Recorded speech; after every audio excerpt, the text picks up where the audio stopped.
Hello and welcome to episode 61 of the Cutie Art Crusaders for Tuesday, September 3rd, 2013. Welcome back, guys. I hope you enjoyed last week's interview. My name is Rainbow Plasma. I'm the organizer and this week's editor of the podcast, and today I'm joined by... Burn to One, the special guest coordinator. I'm Flutterguy317, and I'm the media manager. And I am Atmospark. I do the questions, and I do the DeviantArt page. Yeah. You do the DeviantArt stuff. The cuteness. So... I think this is like the first week where we've actually been super organized. Yay. And we're starting to get back into the routine of that. Speaking of stuff on the show, I wanted to talk about something really quick because I did get the bloopers out on time. So we do have our first kind of outtakes video that we put up on our channel. Again, we'll say it at the end, but that's youtube.com/cutieartcrusaders. So you've got that outtakes there, and more should be coming out within the next coming weeks. Whether or not it's one more video or two more videos or whatever. But we've still got more, so we'll be posting those, and that'll be a lot of fun. But yay, we got it done. We got it out finally, after a year. A lot of comments have been very positive about it. So yeah, people seem to like it. I was a little bit like... Because we're silly. It's hard sometimes, though, because like we do put on kind of a face for the show. So it's hard sometimes to be, I don't know, like less than PG. Because we are less than PG a lot on the show, as you guys can see on the outtakes. But I don't know, when you put stuff out there, you're putting out a different side of you than what we put out on the podcast. But people seem to like it, so, you know, that's all that really matters. Those people that met us at the convention saw a little bit of that. Yeah, that's true. Yeah, that's true. Secretly, I'm a big jerk. Oh, man. What do you mean secretly? Shut your ugly face. there it is. There we go. And one more thing we should talk about really quick that Atmospark, you brought up really early was that Specky SY's DeviantArt is down for some reason. It's sad. And normally we don't update people in terms of like DeviantArt news stuff, but it's really weird because Specky SY is quite popular and one of my favorites. He's not on Tumblr really either. And so it's this mystery disappearance. So hopefully by the time Tuesday comes around, he'll say, "Oh yeah, it was just a a little mistake." Because I don't know, it would be a real shame if he just decided to delete it. Again, put in no insight and or research into it. Yeah. Yeah, we just kind of noticed it. So if anyone wants to let us know what's going on with him, we have really no idea, and we'd like to know because he's a really good artist. I know at some point we were planning on having him on the show. He does really cute stuff too, so it's kind of But we have it's all speculation right now, so we have no idea. Yeah, I don't know. All we know is that the DeviantArt is gone. So hopefully by the time this comes out, it'll be back up. And Specky, if you're listening to this, I mean, put it up somewhere. We love your art. Yeah. We like your stuff. We love you. So this week we finally got around to the theme, which was books. We're finally starting to get back into, like I was saying, we're starting to get back into a little bit of a groove here. So we've actually got a legitimate theme this week that we've planned for. We had it planned for 2 weeks ago too, which was big. Yeah, exactly. So books, yay! Books. So we'll jump right into our first piece, which is called "Quiet Time" Commish by Graystripe64. This is adorable. Well, I mean, Graystripe is one of those artists that I've been trying to get on the show for weeks because I found her art a couple months ago, and she's got this really amazing style that I really, really love. She's made one of my favorite art pieces of all time, but the problem is a lot of her pieces aren't necessarily themed or have very big backgrounds. And the thing about the show and trying to fit things into themes is that our themes work for backgrounds and things like that. Unless we're doing like a specific pony episode, our show really only works with big backgrounds or themes or things like that. So when you have a lot of solo pieces like Graystripe has, it's very hard to fit in something. But I'm glad we could figure out something here because Graystripe is really a good artist. And even though we probably won't be featuring much of her on the show, you should definitely go check her out. She has an interesting style on this one. I love the pronounced muzzles. Yeah, she has this really like almost like human way of drawing. It's strange. I don't know how to describe it, but a really go-to thing that she always uses in all of her facial expressions is that little like crease in between the eye and the nose. Yeah. On just about every character, that's there, and depending on the facial expression, it'll get bigger or smaller. But it's just like this little nose crease, little nose wrinkle. like a scrunchy face almost, but It gives a big like it gives depth to the piece for sure. She's also a huge fan. Like she has a lot of she seems like quite the eccentric character, which we love. Yeah. So someone reminds me of like a Blitz pony, and she always has these really big upturned smiles, like unrealistically so. And you can see it. Every single pony in this piece has that. Rainbow Dash and Twilight and Applejack all have these really big upturned closed mouth smiles, and she kind of has that in a lot of her pieces too. it was like our guest last week, Nick123, was saying is she loves just over the top expressions, Yeah, yeah. and there's a lot of that in Gray Stripe's work. Yeah. Yeah, Graystripe is huge into the expressions that she gives her characters. And seriously, like I wish I could find more pieces to feature, and maybe we'll have her on the show one day. I mean, but just look at Twilight's face. I know. yeah, It's so smug. She's so into that book. She is so into that book. Even Applejack's looking at Twilight like, dang, she's into that book. I know. I was like trying to follow Applejack's eye line, and it's like she's not reading the book. I don't know how to read. I want to know what Daring Do version that is. What Daring Do is that?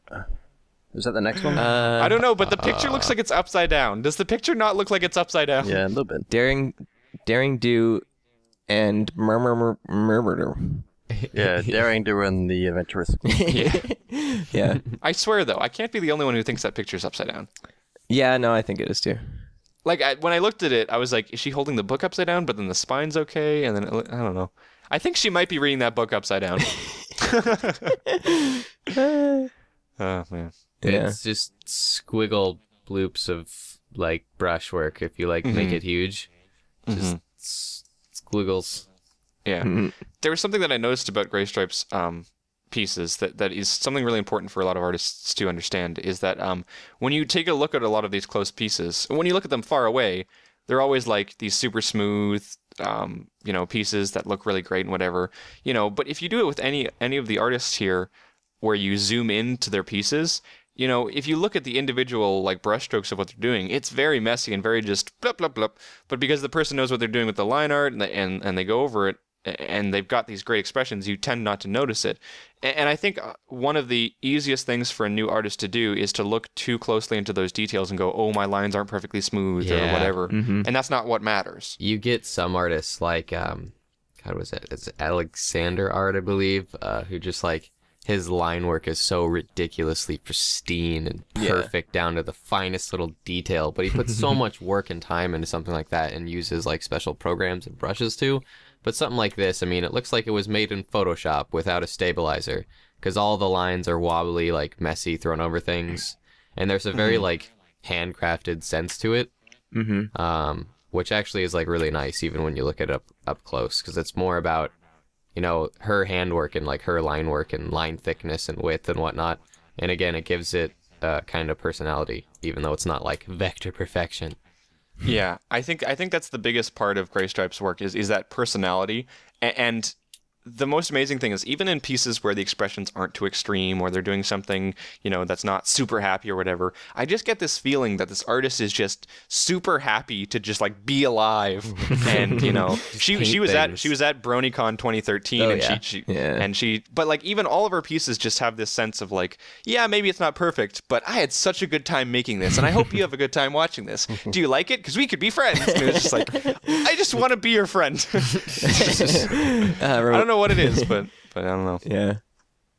No, I mean, I mentioned before, I sense emotions a lot in art pieces, and I just get like it's like every single time I look at one of her pieces, it's just like I get smacked in the face with emotions, and it's like, oh, yeah, it's like I just want to view more and more. It's a combination, I think, of the expressions and like just the, for lack of a better word, like lackadaisical brush strokes and stuff. It's just like such a happy piece. I think lackadaisical is a pretty good word.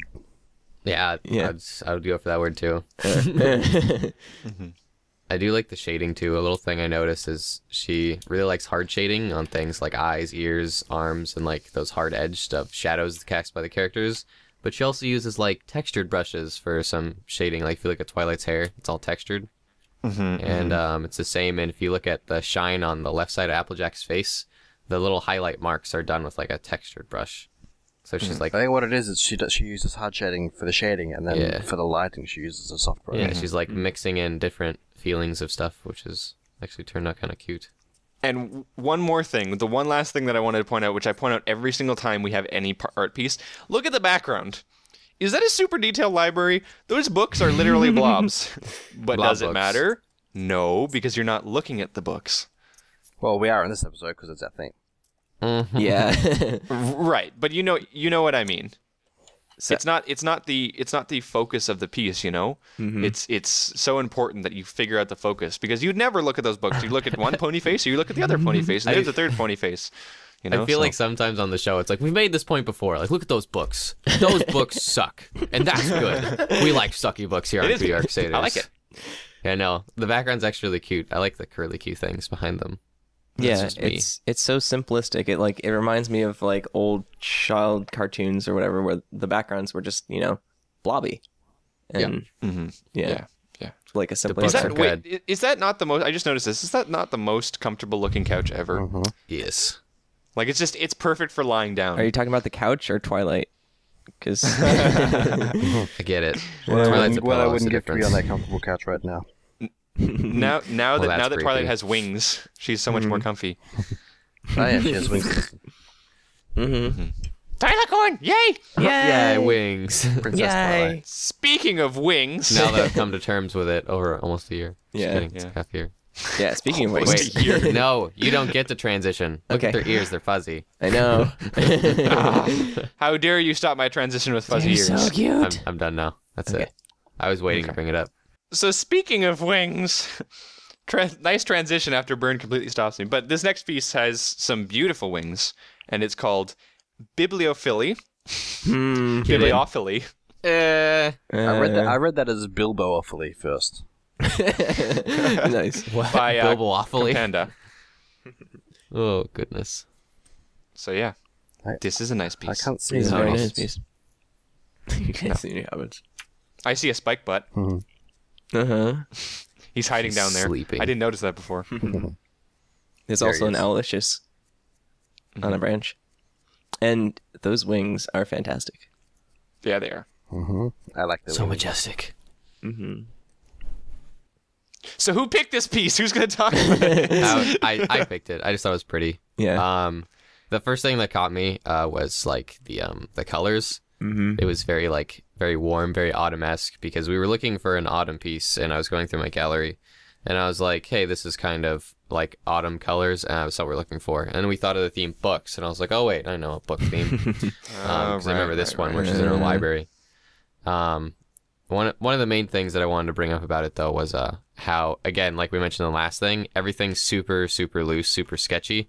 So like big thing is, if you look at the trees making up her library and windows in the top, if you actually like zoom in and try to look at the detail on them, they're just like super sketchy, quick, everywhere, excited lines, and making up the trees and like the bark of the trees. And then the design in the windows, that like Art Nouveau-esque design. Again, it's like kind of just thrown in there, very loose, very sketched, especially like the design around it. And stuff starts to get more tightly detailed as you go down and look, actually, ironically, at the books. The books are very detailed. And so is like Twilight's wings and hair. Yeah. Well, again, it's taking that focus point and it's figuring out where the eye goes. And so, for example, in this piece, the eye starts on Twilight, maybe her wings, but in general, Twilight. Her tail and mane, yeah. That she has kind of this big oval. That's kind of hard to describe, but it if the right side of the oval is the tail and the left side is kind of her wing, it creates this oval, and you kind of look within there immediately. And then from there it spreads out, and then naturally I spread out to the books beneath and everything beneath, because she's sitting on something. And then the final thing you look at is just kind of the backgrounds with, like you were saying, the trees and the windows. So it kind of follows that scheme where you have, Twilight and then the books and then the thing in terms of detail. It's kind of funny because the warmer sense to the piece is actually towards the top with the windows, but with Twilight there and like the pink in her hair, it causes you to kind of look lower in the piece and look towards her and like look in the library, or at least I find myself doing that before I start looking up at like the windows and everything else, because there's not a lot of fine details and things to grab my eye up high. It's very just easy to recognize, even from like the corner or the tops of my eyes when I'm looking at the rest. There's just not like a lot of there to grab me, but like you end up looking a lot at Twilight and like at her wings and stuff. Yeah. I really like the pink that was used because it's more vibrant, I think. It's a very vivid pink. Yeah, and it really kind of captures your attention, brings in your focus. Yeah, and in this case, I mean, when you look at her tail, that's not really like a canon tail. Like, she doesn't have this huge amount of pink in her tail, but, you know, it's a little bit of artistic liberty, and what it does is it catches your eye more. It's because she's a little bit older in this piece, so she's turning into an alicorn. So So pretty soon it's going to be like Luna. She is the library princess. What does that mean? Like Father You guys- Time, but you guys- for books. You guys were all like, "Oh, that makes sense," and I'm like, "What?" Yes, you're right. Libraries equal more pink. You're absolutely that makes sense. What the heck did you mean? I don't even know. She's just the princess. She's just the princess of the library. Exactly. yeah, Because you got Princess of the Day, Princess of the Night, and then like Princess of Knowledge. she could Princess of the Day, Princess of the Night, and Princess of. Well, Kate, You know what a library, It's right? to be her. Nobody reads books anymore. Books. Nobody goes to a library. Cadence is the princess of love, so maybe Twilight is the knowledge princess. You never know. That'd be so good. You're the Princess of Books. You like reading books. Like it was literally like Celestia was just sitting in Twilight's library, and she was like, "You're the princess of," and she's like looking around, and she's like, Yeah. "Books." Just like Look you're at how many books you have. You think normal ponies could accumulate the amount of books that you have? No. No other pony lives in a library. And then Twilight's like, "This is my destiny." my destiny. Yeah. Okay. Okay. Also, Owlicious is looking cute. Yes. Well, he's an owl. Owls are adorbs. All right. One last thing about this piece that I really like is the whole framing of it, because you get this like nice arch of the trees, basically framing Twilight and the whole Yes. focal point. It's really nice.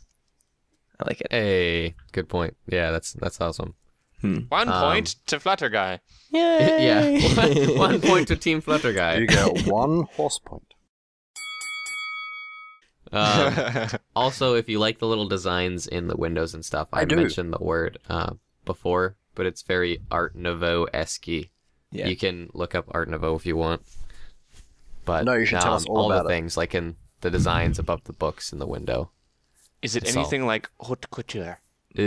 No. No. Then I am not interested. You're all about the haute couture. Ugh. I don't even know what that means. I have no idea what haute couture is. They said it on ponies once. It's gotta Yeah, be I know. something. Yeah. That was the reference. I know. I saw it in Get a it. window once of a store, and I went, "Yay, ponies!" I still have no idea what that is. It just looks like clothes. And on that note, let's move on to our next piece, which is called Friendly Fleas and Fireflies by My Magic Dream. That's a hard sentence to say. Yeah. I didn't realize that until you said it out loud. But friendly fleas and fireflies. It's a is very kind of a tongue twister, yeah. I see. It even twisted my tongue. I said tongue twister. Hey, it's Japanese. Hey, look! It's even looser brushstrokes. Yes. Lucier. Lucier. I can't speak. I have a speech impediment. So pretty. This By the way, is amazing. have we featured a piece by My Magic Dream before? I don't. I think believe we have. Well, I think we have, yeah. I believe we have. I don't or recognize at least we the name. mentioned. Why don't you talk about it and I will go look. Well, I've been being bugged by some fans Get it? to Fireflies bring bug? up the artist My Magic Dream and also Holivy, I believe. Mhm. And I don't remember if we've featured them on the show. I thought we did. I think we we featured featured I'm not I'm- quite sure. Yeah, we I'm featured both of them. 95% sure we've had My Magic Dream because I recognize the name. And the style. think we- but I recognize could the be style wrong. too. But There's both- one piece in particular by My Magic Dream that I remember quite vividly. It's a Rainbow Dash piece that is kind of where in Rainbow the Dash's hair is clouds, right? paint. No, this one was the she. Oh yes. This is what it is. Absolutely, you're right. This was a totally This our is the cloud piece. episode, wasn't it? This is the piece I loved. That was by My Magic Dream. Thank you for reminding me. That was it. Aw, yeah. Mm. But anyway, Yes, Sir. that piece. My Magic Dream and both My Magic Dream and Holivy both have very similar art styles where they're very like loosely painted, they're very carefree and fun and have lots of colors, and it's much more about the brushes they use rather than how accurate it is and how the colors make up the picture rather than like how accurate the colors are. So like again, if you look at this paint or digital painting, it's a painting. It's with like pretty brushstrokes and stuff to make up the image, and like the bushes as they go back, and the pretty butterfly thingies with the crazy line brushes around them. And it's much more about that rather than making it look super show accurate pony. And My Magic Dream has a really interesting artistic journey, I find, if you go back through his or her? I don't know who. His. So if you go back through his kind of gallery, like even if you just look at the pony folder, you can really see how much he's improved over the last little bit, and the different styles he employs, and it's really cool to kind of take that time sometimes and look through an artist's gallery. Can I just like not speak ever again? Artist's gallery. I'm gonna try to finish this sentence, and then I'm gonna go never speak again. It's interesting to look through an artist's gallery and see just a journey of when they started and they were okay or not that good, and then they got up to a point where they're really good, or they have their own unique style that's developed over time, and it's nice to see that style developed. All right, bye. You made it. An artistic journey. Artistic. Astute observation. But no. My Magic Dream, again, all of his work is like super cute and super colorful and super fun. He has a really, really pretty style. And it's kind of funny to watch my Magic Dream go back and forth with Blitz Pony, or was. There was a point on Facebook where they were kind of like talking back and forth, because I follow Blitz Pony on Facebook. So he was making pieces, and Blitz was like, oh my god, he's so pretty. And then he was talking to Blitz Pony like, oh my god, your work's so pretty. And they like made each other art, and it was cute. Are you jealous, Ben? Anyway, I am. I'm super jelly. But very jealous. What is it? Oh, I was gonna point out, if you look at Twilight's again super stylized. Like if you look at her nose and cheek and ear and how the hair is made and the eyes, it's all depicted a very specific way that is super, super key to My Magic Dream style, and super like, what do you want to call that? It is his, like, it is straight up. There's no one else who really has that feeling of pointiness, or however you want to put it. Yeah, that is one shark cheek. One shark. I give up. I'm done. Where's the shark? I can't see it. Done. I want to see the shark. I'm just gonna stop. No, I'm done. What? I can't even remember the word I was looking for. But... Pointy something? No. Shark-like? Shark? It was some kind of fancy pants word that I couldn't dig up for super true to My Magic Dream style. That's his style. I have no idea where you're going with Doesn't that. Matter. But yeah, once again, it's like this kind of style just makes you feel happy. It's like it feels like the artist was really happy while painting it. I don't know. Yeah, all of his work does that. Also, I love how he depicts magic with the really, really vivid outlines. Yeah. Like if you look at Twilight's horn in the book, it's like I like really that. bright. I like that. Well, he does it with all the light points. Like, there's 2, 3, 4, 5 yellow fireflies or butterflies. I guess they're fireflies, but they look like butterflies. And also the pink ones in the background. They all have that really hard light around them to indicate that they're really bright. It's like a neon light, and then it has the glow. Yeah. Coming Whereas from the it. shading isn't that neon like that. It's still hard shading, but it's not doesn't have that outline on it. So you can tell so you can tell pretty much straight away which are the really bright points. Yeah. And like, if you look at it kind of closely, you can actually tell that they're really bright because they cast their yellowness onto other things. So they're casting it on the Twilight, kind of like creating that little green of the little. You can see the bright highlights on the left side of her, and kind of on the right side by her hair. And also, when I look at it, I feel like the bright light from those glowy butterfly/firefly things are also casting on the bushes, and that's what those yellow highlights on the tips of the bushes are around her, is that yellow light from the fireflies. That's interesting. It's interesting. She uses some really unique colors as well, which is really cool. Especially in the very front bush, they're colors that you don't see very often. They look like they're clashing, but I think they work. I think they work together really well. It's like a dull purple, very dull purple mixed in with some brighter oranges, and then there's like a kind of like a reddy purple. It's really interesting colors. Mm-hmm. As far as colors go, I think My Magic Dream's really awesome at using them. Mm-hmm. Yeah, and not just in an abstract sense, kind of like this, where you know the colors aren't realistic, but if you look at a lot of his pieces too, where he does a kind of realistic background. For example, that clouds piece that we had before, all of his colors are of a realistic sense. He has many of these like daytime pieces where the colors are just spectacular, but they are a little bit more what we would consider day-to-day realistic, you know? Hmm. Well, there's as much as you could in a medium of cartoon ponies. Yeah, Of course. Yeah. Should go without saying. Yeah. Canon to the pony universe. I almost said party universe there, and that would be a good place to be. Aha! I've passed on the inability to talk to you.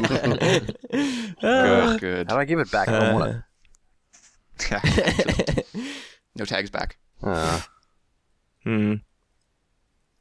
Hey, Bernd, I can't tell. This piece, to me, it seems like very warm colored. Is that correct? Or It's both. okay. So the bottom part with the red and the bushes, it's warm, and like the violets and the the magic and the little fireflies in the background are warm, and you could even say the yellow and the fireflies, the bright ones, is warm. But things like Twilight, obviously, and then the deeper purples and like reds, the like muddier reds in the background are a lot more cool, and the greens and the tips of the bushes are also considered cool colors.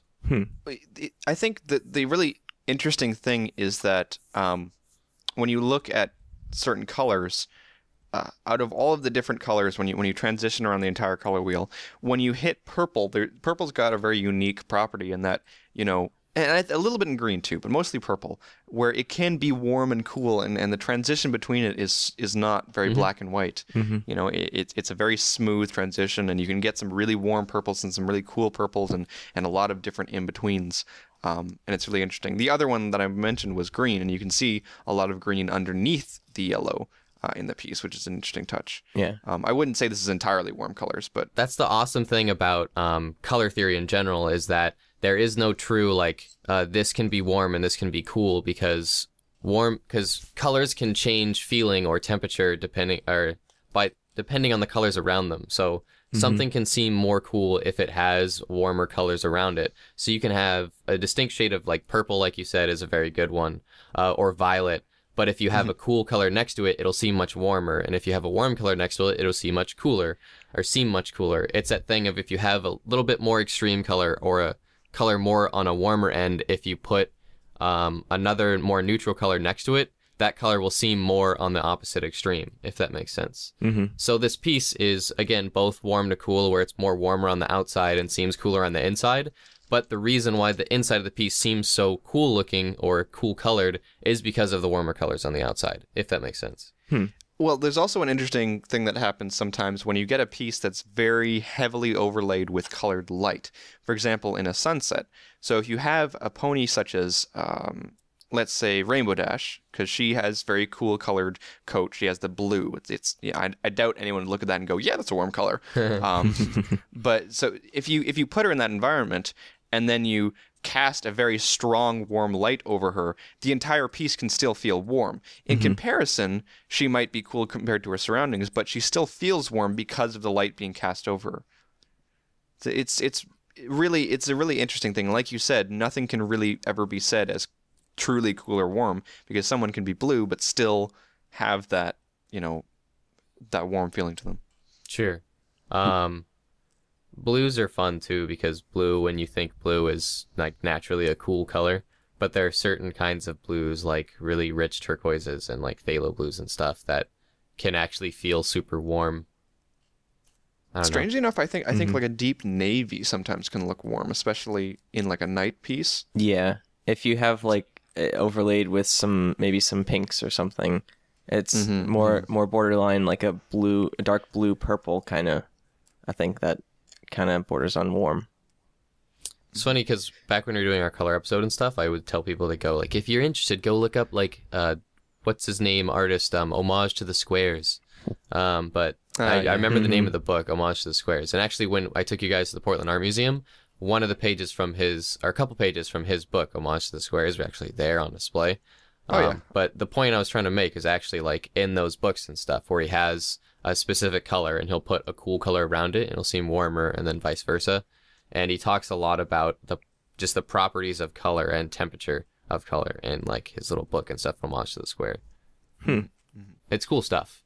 And I think what I just said right there might be relevant later. Foreshadowing. We're an art show, not a book show. Except for today. Except for today. Wait, we aren't a book show? I have been misled. Damn. Well, yeah. By books, I mean writing. I can't. I'm channeling Rainbow Plasma at the moment. Yes, I passed it off. It's like hiccups. Did you say Rainbow Plasma? Yawning. Rainbow Rasma. So our final piece for today is something called Study Time by Purple Lemons, which I know Bernd is very excited because Yay, he Purple is in Lemons. love with Purple Lemons, and they're getting married this fall.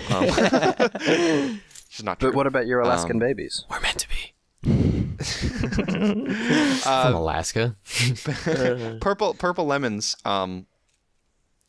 Just before we talk about his art piece, something to bring up is the fact that Purple Lemons has this tendency to close off a bunch of his deviations. So he's kind of like Disney. So get this art while you can, because it might go into the vault. Purple Lemons now. Yeah. Your art's so pretty. Stop Anyways. So, for those of you who don't remember, we met Purple Lemons at BronyCon.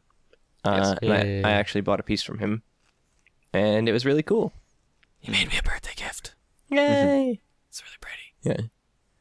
So, in this piece, Twilight is about, 5 lengths of mane deep in books. So many books. No idea what she's looking up or researching. Why is she reading on top of a pile of books anyway? Why doesn't she just get the one that she wants, make a stack of books next to her, and then read it at a desk? Because that would be inefficient. This way she can just read it, toss it, keep reading. I don't know. Exactly. But she has book piles. She has the magics, though. It's because she wanted to look out the window, but she also wanted to read. You can't read if you're looking out a window. I feel like she was just up in the top of her library looking for books. Is it because she has the light coming through the window? Maybe. That could be it. It could be that she wants to She be, wanted to save on pony electricity. or just the size of her candle because it's clearly out. Yeah. What's pony electricity? So a couple things. Since we're digging into the story of this piece, it's fun because it's subjective. Because we can be like, well, why she had a huge pile of books? It's just a cute scene, and she has this giant book reading chair thing. I thought It's we clearly not just a book discovered ladder. why she's reading on a big pile of books. I mean, like, you can't. What is it? That little stool thing. It's like that's clearly not used for finding books on the top shelf because you can't climb up to the top of it. So, like, how the heck did she get up there in the first place? Magic. Maybe clearly. it's a magic stool. It also doesn't. Exactly. It just goes up and down. It looks like it's not meant for ponies, too. Magic stool. Yeah. But whatever little Magic stool backstory you was- want to put to this, it's still a cute scene and it's still executed well. Yeah. I agree. I also agree. Yeah. Well, you were just talking about the stuff within the picture. I'm going to talk about the picture itself.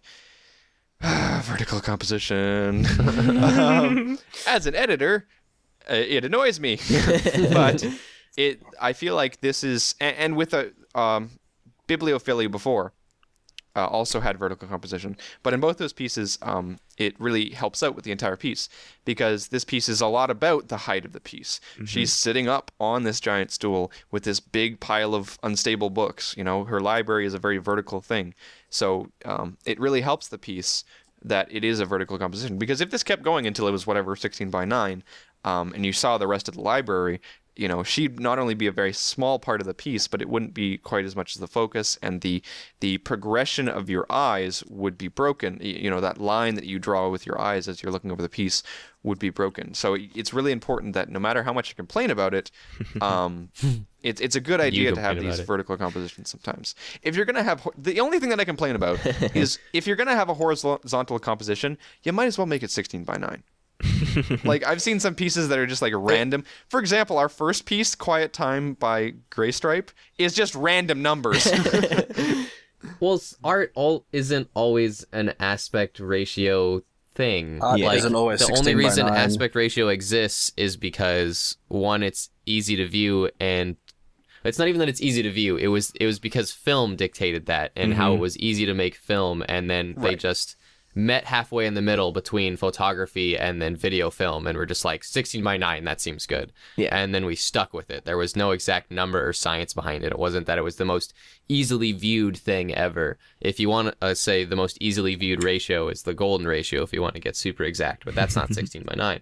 Right. So it's like art isn't always like a horizontal medium, so something like this is vertical. So the only reason we enjoy viewing art at a horizontal medium in 16 by 9 is because we're all huge digital heads. We love digital art. We are an internet-based fandom. We are an internet-based art fandom.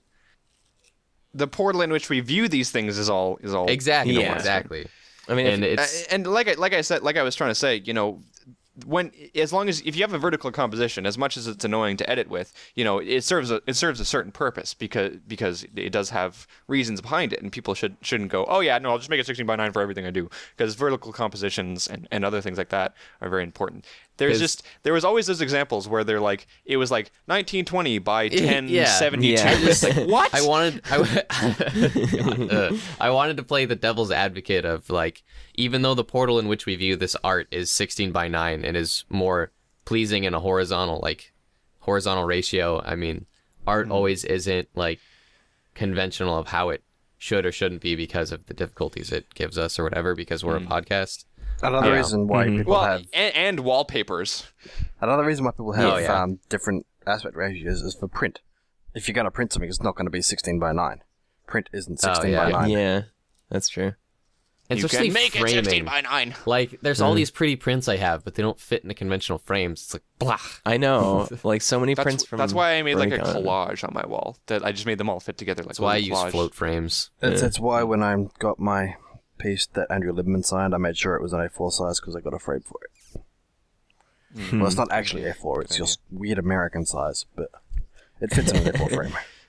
It's in inches. So isn't speaking of this piece that's on the screen, I think something really interesting about this piece is the lighting, because we've mentioned before that you should never be afraid to put your characters in darkness. You should never be afraid, because everybody wants the lighting to be front and center. They want them to see the characters. You know, look at how pretty my art is. Spotlight. But, you know, not a lot of people are afraid to put things in the darkness. And I think what this piece does is it has a really interesting middle ground in that some of the stuff is in darkness. For example, Purple Lemon said, I'm not afraid to put the bookcases in darkness. I'm not afraid to put that side of the stack of books in darkness, you know, a little bit of Twilight. But half of the piece isn't. So, you know, it's not always black and white in that terms. It's not always a spotlight right in front of you or completely shadowed behind. There is these middle grounds. That darkness that he's put in there, it's what makes the piece, because like I mentioned just before when we were trying to figure out why she's sitting on top of a stack of books, if it was all light in the background, you wouldn't be able to tell that she's sitting up there to get the light from the window. So that darkness is part of the piece. Well, that's what we think she's doing, but she clearly is sitting in the light. Yeah. But anyway, like you were saying, he did use a more adventurous and unconventional lighting in the piece, but he did do it well, and he did do it intelligently. So like the bookcase below the window, there's no light being cast on that. It's very dark. So we, again, look at it and be like, oh, so that must be the only light source coming out of this place is from that specific window, because there's not really a lot of light sources being cast on other things. There kind of is on the little statue down below. You can kind of see how like one side's illuminated. But I mean, it's just little things that your eye picks up going like, where's the light in this room? Well, it's clearly not on the other side of the books or the shelf. And hence why that big, strong shadow is being cast by her book tower. But he used it well, and he used it intelligently and lighted everything like correctly into where we look at it and go like, oh, like that makes sense in my mind of how there's this strong light coming through the window. And also of using things intelligently, I wanted to mention the perspective. It's that we're looking down on it, and we're looking down on everything. Like, sure, there might be a little things flawed like here and there, because I mean it's a painting, but as far as like when we look at it, we can easily tell like, oh yes, we are above Twilight, looking down on things. We can see the top of the bookshelves, the top of books, the top of the little table thing that's always in the center of our library. all of those things, we look at it and we go like, oh yeah, she's up high and we're looking down. And even like the books, they're bigger as they're like more up top in the perspective, and then they get smaller as they go down. Things like that, all done well. Yeah, I was gonna say the perspective is really well done in the fact that, well, that coupled with the whole vertical composition of the piece kind of makes the book tower stand out, just because you're looking down on it. Mm-hmm. I guess it would be more pronounced if you were looking up at it, but then Twilight would be kind of smaller and not really. Yeah. Mm-hmm. Sure would be the focus if you're looking up at it. Yeah.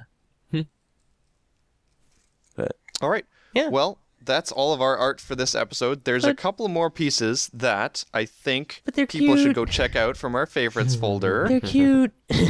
They're very, very cute. And you should definitely go check it out on our favorites folder, because they will be there and they're super adorable. And I know you wanted to keep them in, Ted, but we have questions and it's 45 minutes in. Okay. Sorry. And we're doing questions this week because I haven't done it in a long time. Yeah. So go check if you want to see more art and books. There's some cute stuff in our favorites folder, so go check it out. Yeah. But Okay. that one we can't put in the favorites folder because it's a B&G. All right, look, this is it. You see this piece? Look, it's a book for it. Red Book Lobster for it. standing by. Come in, book for it over. This is book for it. There you go. You happy? Whoop, whoop, whoop, whoop. All right, moving on. It's adorbs. Sorry. She's a lobster. Okay, so questions.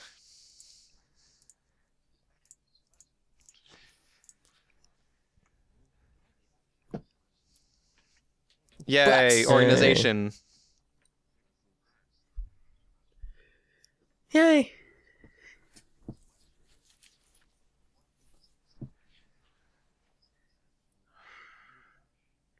I'm gonna just say first of all that we are allowed to say book series, because I'm assuming that a lot of books that I read are in series. Mm-hmm.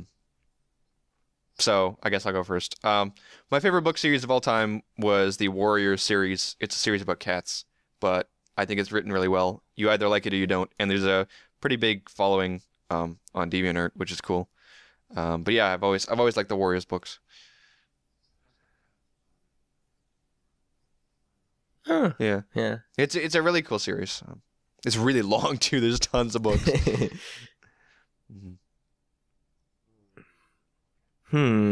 Well, I think my favorite book would probably be 1984 by George Orwell. That's good. But I also enjoy like Wheel of Time by, I think it's Robert Jordan. But that's another series, and it's You got read a lot, don't you? lot of books. No, no, I No? don't. I really Your want to get back into them because I Sister stopped. reads a lot. Yeah, my sister reads a lot. There you go. Yeah, I want to get back into them though because. Yeah, it wasn't creepy at all, Burn. Go ahead.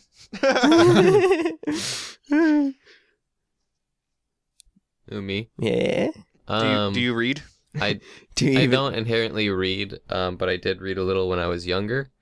I started to read when I was younger because I was forced to, because school and stuff, and then I found this random book that actually caught my interest, and I read it, but I don't remember what it was. It had like this weird creature thing.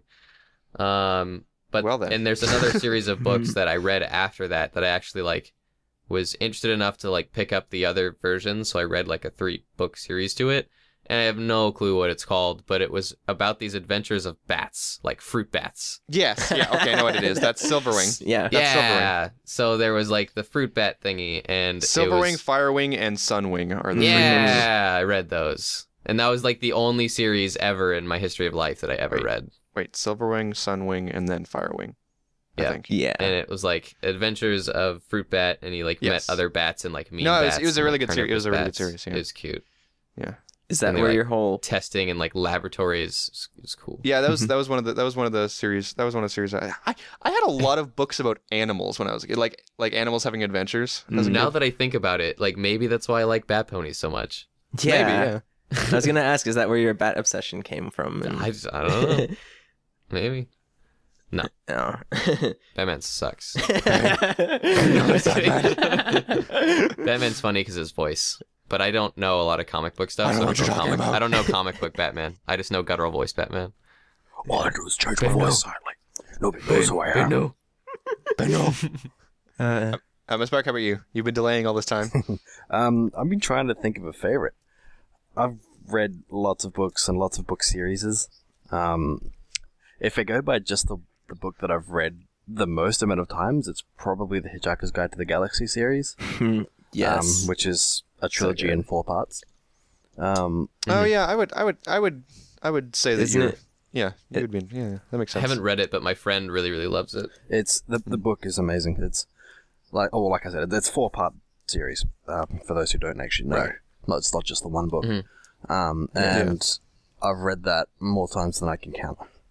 I'm looking over my bookshelf right now. What's over there? I've got the Harry Potter series, which I've read a few times. One that you probably don't know, which is Tomorrow When the War Began. It's a whole series as well. I think that's 9 books in the main series, and there's 3 in the follow-up series.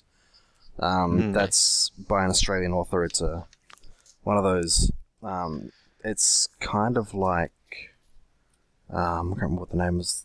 What was that movie with Wolverines? What?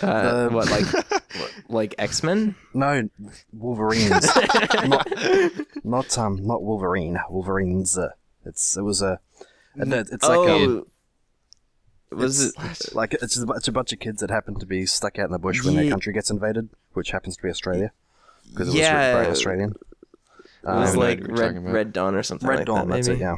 Yeah. It's Interesting. sort of like that, where the kids become gorillas, and it's aimed at sort of, I was going to say preteens, but like young adults, young readers. Yeah. It's younger it's readers. a great series. It's one of my favorites. Yeah, it's the same with my books. The Warriors books were aimed for younger people, but and I would be remiss if I spent all day yesterday talking about the Guardians of Ga'Hoole and didn't ever mention it on the show. So yeah, there you go, Silver. There's your one reference for this week. I also I had a lot of animal books when I was a kid. Like I started with like Animorphs back in the day, and then I was I like remember Warriors, Animorphs. Guardians of Ga'Hoole, which Guardians of Ga'Hoole was owls, Warriors was cats, and then Silverwing was bats. So I don't know. I'm not really an animal person, but I guess I like reading adventures I about love animals. animals. Yeah. You know, as a kid. You're secretly a furry. Wow. Where's the secret? All right then. All right then. Well then. Rainbow Plasma loves the fursuits. Move on to the next question. Okay, we have another question. That's right. Have you read any books about art that you would recommend? Again, by Linda Dash. You go. Burn. Nope, you go. You go first. Okay. Well, the book I would recommend was one that I don't think I've still got it. I did have one. It was 1001 Ways to Draw a Cartoon Face. Eh. Well, how to draw. It's I think Yeah, it if was you're- everything you wanted to know about cartooning but were afraid to ask, or something like that. That's me. Interesting. Also, I've got a cool. couple of calligraphy books because I found all my calligraphy stuff the other day. Very cool. Okay. Forget Now- handwriting. If I may just for 1 second here, we've known you for a while. And we've gotten used to your accent, but you gotta stop mumbling because the new people are coming to the show. Woke up. Like I literally woke up, came over But to you my have an computer Australian and, accent, and you also mumble. well, so it's like you, okay, you have a Canadian accent, so what? It's true. It's true. It's really hard to understand you when you like stop boot. Boot an A. have you not noticed how loudly I talk? So it makes up for the accent. So what if So I he's just go saying from being loudly really, speak Yeah, your so you're accent. saying loudly speak. yeah, it gives more emphasis and it gives This better tangent syllables. is awful. What? Hey, if we're on random tangents, what do you guys think about Ben Affleck? Oh my God, Speaking of, Ben Affleck. speaking of bats, Speaking do you of think bats, Robin's gonna be Matt Damon? I hope so. That would be the cutest couple ever. Best ship, right? Matt Damon. Anyway, so Anyway. I mentioned earlier, what is it? Homage to the Squares by artists that I could probably Google, but I'll let you do it. And in his book, he just like talks about color theory and like puts colors next to colors, and it's kind of interesting because it's just about color properties. But I guess it's kind of nerdy, but when I was taking art history, one of the books that we were required to pick up was Gardner's Art Through the Ages, and now I have like a digital copy. So like as far as art books go, sometimes I just go to go into Pals and like go in the art book section and just like read something random because I'm curious about Impressionism or whatever. But I would actually, if you want to learn some like serious stuff about art, I would actually look into picking up like a used copy of a textbook of like Gardner's Art Through the Ages for like, I think you can get a good deal for like $60 or something, or you can buy like the digital copy, or there's ways of getting a digital copy. But I mean, I've learned a lot from just like when I have some random tangent on the show of something I don't know or understand, I'll like straight up just go to my digital copy and be like Control F find Impressionism or whatever I'm looking for, or whatever, like a random artist or thing. And I mean, it'll be there and I'll be able to like read up on it, and I'll find ways to like learn more about it or whatever. And it's a better way than like just going to Wikipedia. Like Wikipedia is quick, but it doesn't have as much stuff as like maybe like a book like that might have. But I mean, it's a textbook. It's not really like a little cheesy art book. And again, like I don't read, and that's really been the only book I've had exposure to is like Gardner's Art Through the Ages. I think it's important to gain a lot of perspective with these different things. That's why we encourage people to try out all different aspects of art, even if you're not the best at it. Maybe you're really good at cartoons, but you know, you can try out different things, see what you like and see what you don't like. And even if you aren't good at it, then you'll find perspective, and you might find different things that will help you out with your own art. And by the same token, you know, you should go out and read a bunch of different things from, I think, a bunch of different books, and just try and gain some, you know, form your own opinion of art through those kind of things. You know, if you're really like honestly, truly interested in art, that you want to make it a career or whatever, then going out and reading books about it should not be a big deal. So, you know, just go out and read books about it. Again, it's not so much as reading books about art, like that can definitely help because there's tons of knowledge there. But something actually in a video by I made a mention of this earlier. It was Feng Zhu's like art tutorial, like free art tutorials for concept art, because it was a concept art school. In one of his episodes, he talks about like a visual library and how to build that. And a visual library is when you like look into your own mind and you have these visuals that you can bring into your own art. And he's talking about it for purposes of concept art and like bringing up concepts and stuff like that. But again, it's the same point that we're bringing up here, is that when you read books and you read about these crazy universes, you know, it's, Hitchhiker's Guide to the Galaxy, Lord of the Rings, Silver Wing of like Adventures of Bats or whatever, you get these images like filled in your head of like these really described scenes, and that helps you like build your own things that you can put into art or whatever. I mean, it helps you as an artist, and it helps you create these little worlds that you can like paint down. It really does. Yeah. Cool. Well, there's your book recommendations for this week. Study, because the test's on Thursday. Go visit your local library. Yay! Before it gets closed. Yay! Aww. All right. So, yeah. I'm glad we have someone in charge of questions. Yay. Yeah, I don't have any books to recommend, sorry, on art. Really? No books? I mean, unless you want to go read the Pantone Chip catalog. No. Enough of this. Go read the IKEA catalog. That's a book I would recommend. Okay. I have another question here. It's a bit of a silly one because we like to have fun here. If Rainbow Plasma was magically turned into a female, would any of the Cutie Art Crusaders ask her out? Who says we haven't already? This is first of all, yes, that, and second of all, this is like the most awkward question to sit through the answers of. Sent in by just for the record. This one, by the way. Because you guys are all gonna either come up with really joke answers, or this is gonna be really awkward. So I look forward to it. So let's. Are we trying to make this as awkward as possible for him? I mean. Oh no! Wait a second. This is immediately backfiring on me. All right, boys. If I was turned into a girl, IRL. Come on, who would ask me on a date? I mean, we. Well, I wouldn't ask you, but we'd go on a date. Yeah, we've already. Okay, well, that's not true, but okay, yeah, sure. Thanks for the input. We've already done dinner and a movie. That's true. So that's true. Actually, yeah, with both you and Burned. So I think we're already dating, aren't we? I think we're already dating. I wasn't invited to this party. I'm sorry. But you have female OCs. It is true. We could make our OC's date.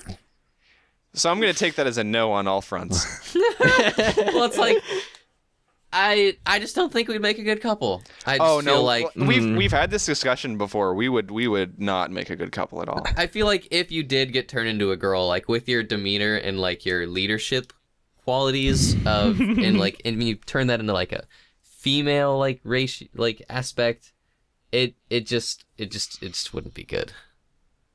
I think I'd be hot. But I might be a little bit biased. Well, if you look anything like your OC, then I'm That moving on. I don't think anyone realized how utterly insulting that one sentence was. Yeah, you look like a horse. Ow. If he looks anything like a horse, you'd be right. So, Crow ZX, the answer was no on all fronts. I'm going to go eat a bucket of ice cream. It's okay. Calm down, Sarah Jessica Parker.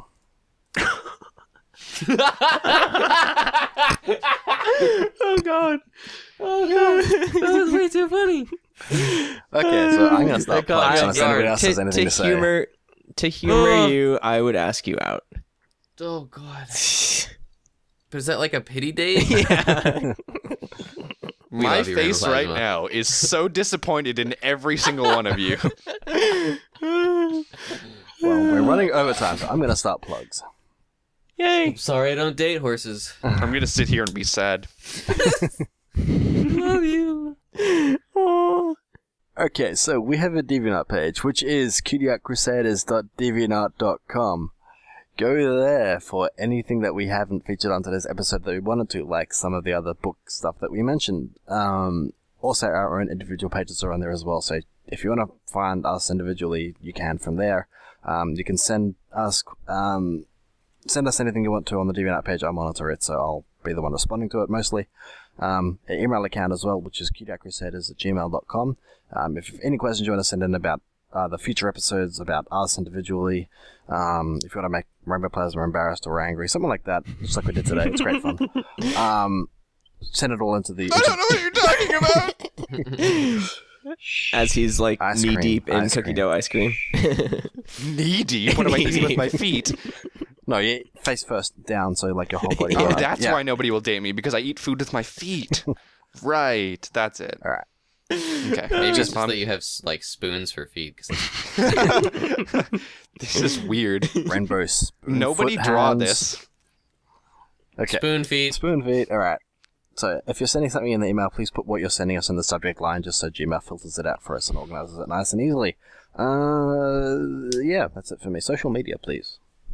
We have a Facebook page, which is Facebook.com/Cutie Art Crusaders. The virus is I spreading. know, I can't speak anymore.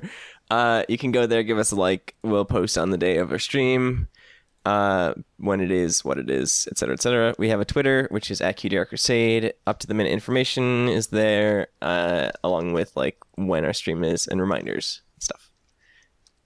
Gosh, that was quick. Do you want to talk about the YouTube Plasma? Fine. But I'm still grumpy. So we have a YouTube page.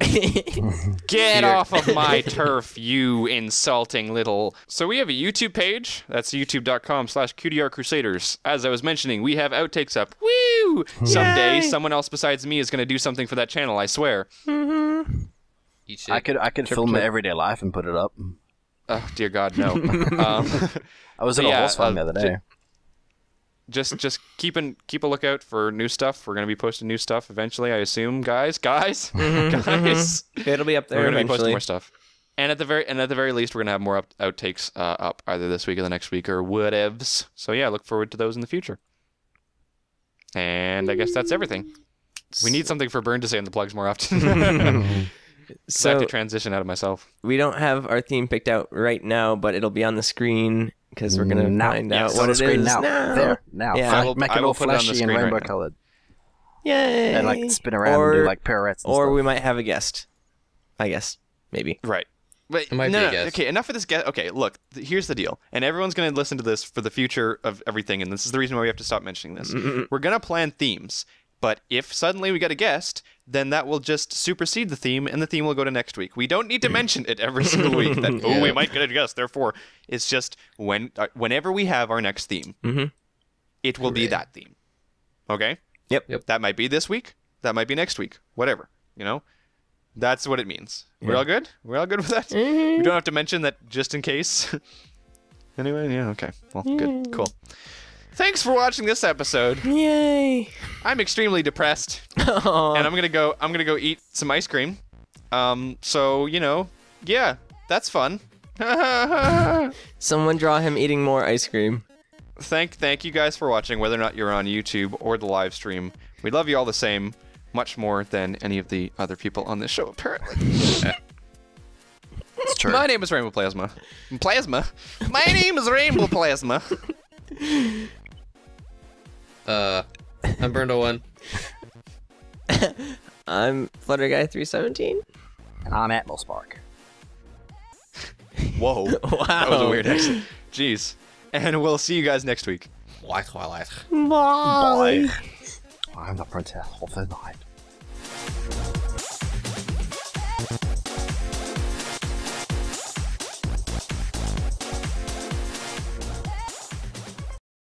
Closed mouth smiles.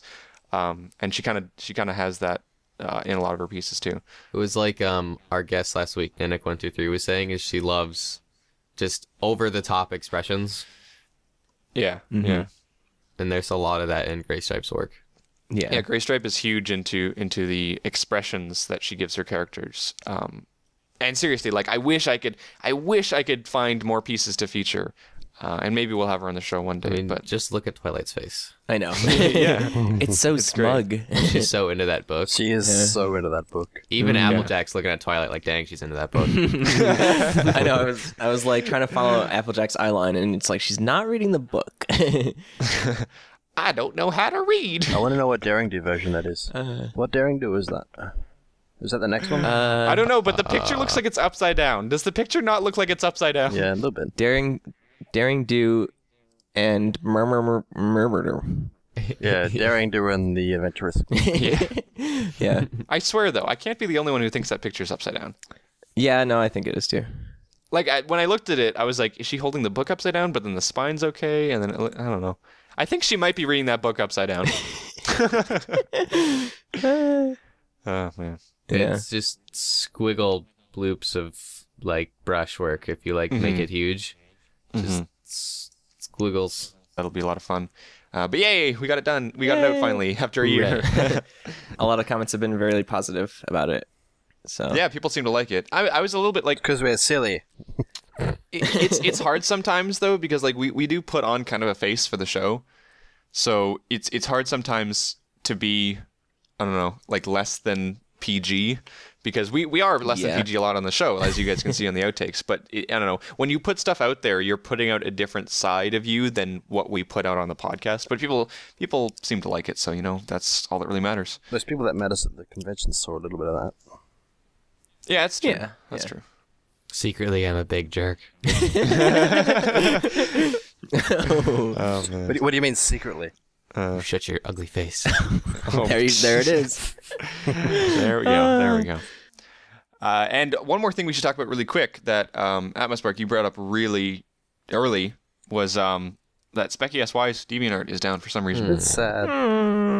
And normally we don't update people in terms of like DeviantArt news stuff, but it's really weird because Specky SY is quite popular and One of my like favorites. he's not on Tumblr really either. And so it's this mystery disappearance. So hopefully by the time Tuesday comes around, he'll say, "Oh yeah, it was just a a little mistake," because I don't know. It would be a real shame if he just decided to delete it. Again, Yeah. but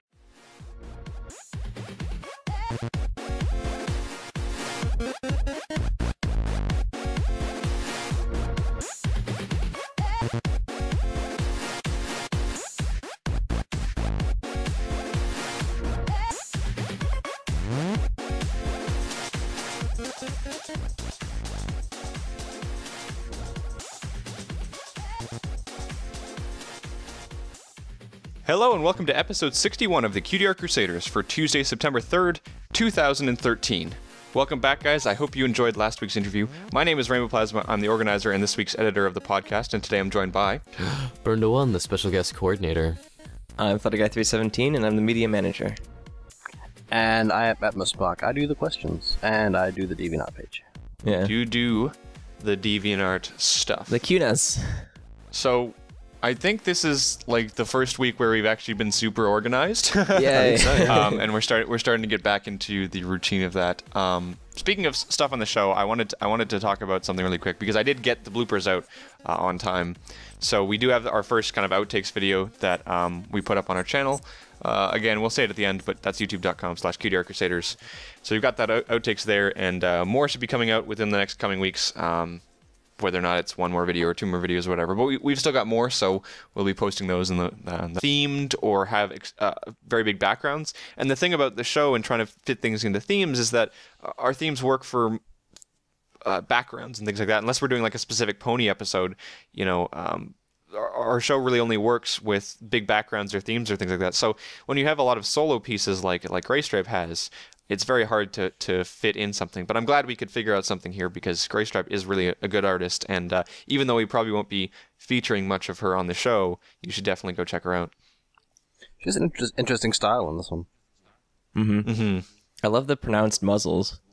Yeah, she has this really like almost like human way of drawing. It's strange. I don't know how to describe it, but A really go-to thing that she always uses in all of her facial expressions is that little like crease in between the eye and the nose. Yeah. On just about every character, that's there, and depending on the facial expression, it'll get bigger or smaller.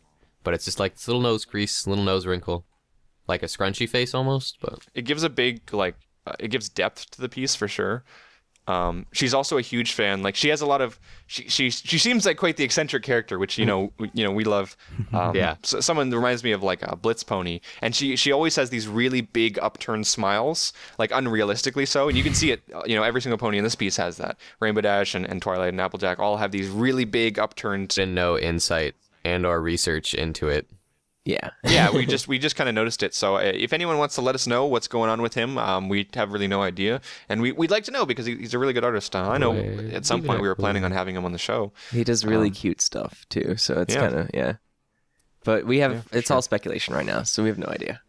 Yeah, I don't know. All we know is that the DeviantArt is gone. So hopefully by the time this comes out, it'll be back up. And Specky, if you're listening to this, put it up somewhere. We love your art.